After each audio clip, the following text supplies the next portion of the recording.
The Scottish Government says it's taking a momentous step to tackle the country's drugs death crisis. Yeah, that's right. Ministers want to decriminalise possession for personal use and for facilities where people can take drugs under special supervision to be introduced.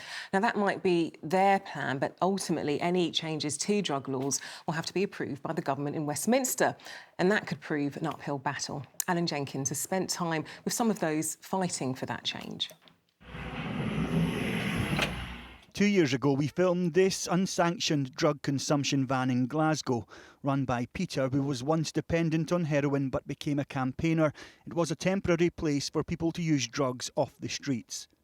You know, rat-infested alleyways with urine and faeces. You wouldn't want any of your family or friends in those conditions. You know, people who are having issues with their drug use need to be treated kinder. You know, we need to recognise that, you know, these are human beings, you know, that are somebody's family. That type of facility, one of the proposals the Scottish Drugs Policy Minister's making to the UK government to tackle Scotland's drug death crisis.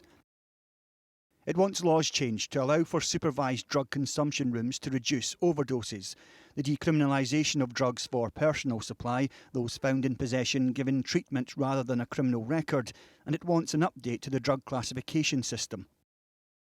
I think it's momentous in that we're actually putting a clarion call out to the UK government to work constructively with us to bring our drugs laws into the 21st century.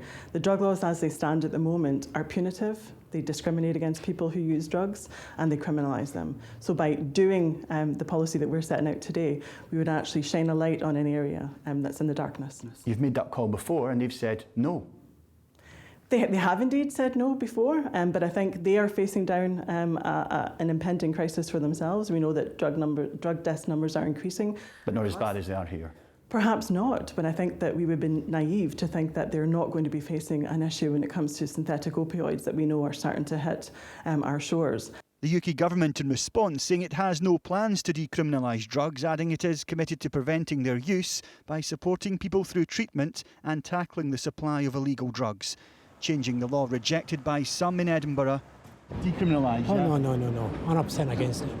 Others supportive. Decriminalise it, of course. Take it out of the side streets and the back streets. But campaigners like Peter say even those plans aren't radical enough. Alan Jenkins, 5 News.